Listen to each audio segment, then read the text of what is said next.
Chicken, the ancient symbol of anarchy and war in civilization.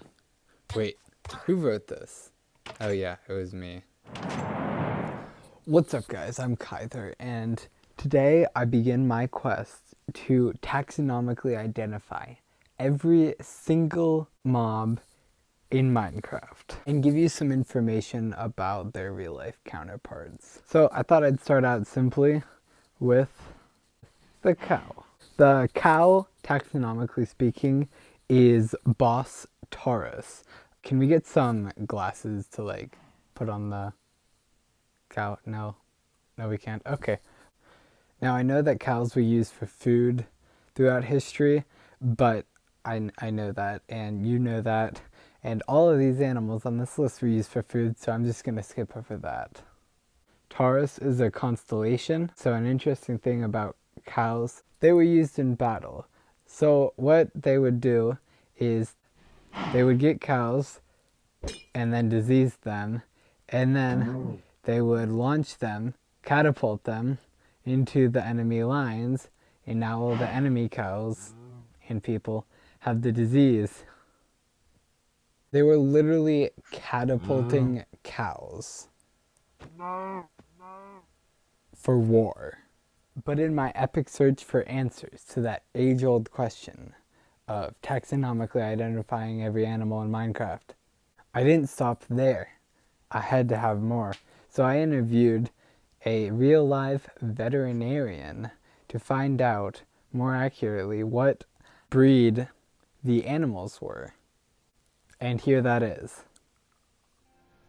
So I'm here with Dr. Darren, who is a director of veterinary medicine, correct? That is correct, Kyther. Here I'd like to show you a couple Minecraft animals and see what you think about them. What about cow? Ooh, that's a Holstein cow. Uh-huh. And she would be about 6. Okay. So next up is the wolf. Aww. The wolf is known almost ubiquitously for being used as protection and defense of resources. It's a resource defender. The wolf comes from the genus species Canis lupus, which is also a constellation. Oh. What would you call that? That would be a Timberwolf. On a scale of 1 to 10, how would you rate it in relation to real life accuracy? I'd give him an 8. So the pig comes from the family Suidae, or if you're a pig whisperer, Suidae. Its genus species is, what is this?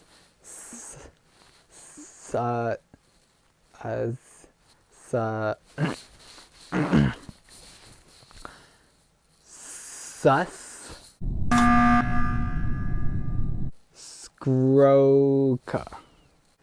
So pigs have actually been integral to the growth of civilization because their foraging cycles and habits lead to a natural conversion from shrubland into farmland and of the soil. They're like natural rototillers. But like every other animal on this list, they've been used in war. So in war, people would take a pig and light it on fire, and then the pig would chase away the elephants in the war with, I think, Alexander the Great. But anyway, yeah, it's totally crazy. They like just light pigs on fire and it would chase away the elephants, because apparently elephants are scared of pigs. It's nuts. Here's the first one. What would you call this? That's definitely a pig. Can you identify what breed it is? That's a Landrace hog. Hold on. There we go. How would you rate it from a scale to 1 to 10? A 6. So the penultimate mob on our list today is the sheep.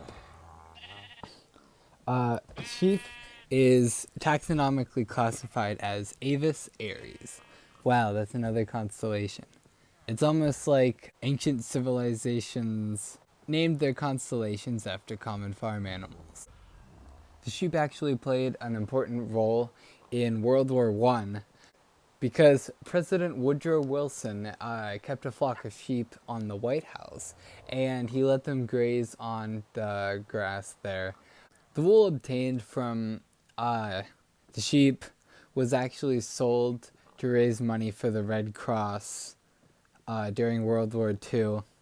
And apparently, there was a tobacco chewing ram in. Oh, yeah, I forgot about that. There was a tobacco chewing ram in the flock whose name was Old Ike. There goes Old Ike. But you didn't come here for wholesome charity sheep. You came here for war sheep. And yeah, there's fighting sheep. They're raised from a young age for fighting, and apparently they are used for festivals such as Eid al-Adha. I hope I pronounced that right. What would you call this? That is a sheep. Okay. You know what breed it is? Looks like a Cheviot. On a scale of 1 to 10, how would you rate it? Sheep comes in at a 5. The chicken comes from the genus species Galus and has perhaps the most interesting background of all in the real world.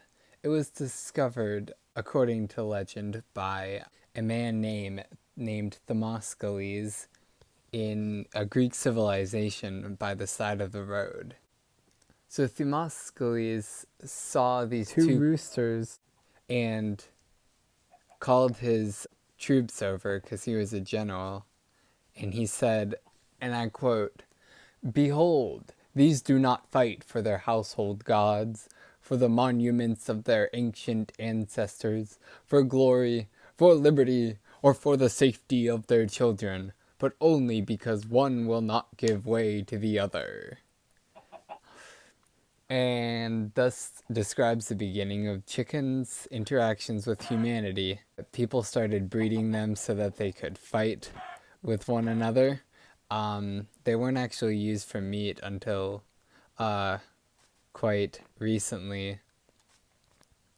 And actually, some tribes in Africa would use chickens to tell the future about battles. If they fell to the right or the left, it was a favorable outcome. But if they fell forward when they died, then it was a not favorable outcome.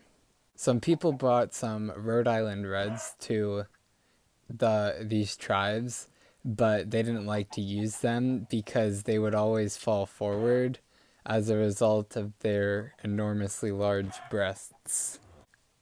The Romans would also do a similar thing with having chickens help them divine the outcome of a battle. The Romans divined an outcome of the battle by whether or not the chicken wanted to eat anything. Like if the chicken had a good appetite and it was eating food right before the battle, then that was a sign that they were going to have a good outcome of the battle. But if the chicken refused to eat, then that meant that the battle was going to go badly. Here's the chicken. Can you identify the breed? It's a White Rock chicken.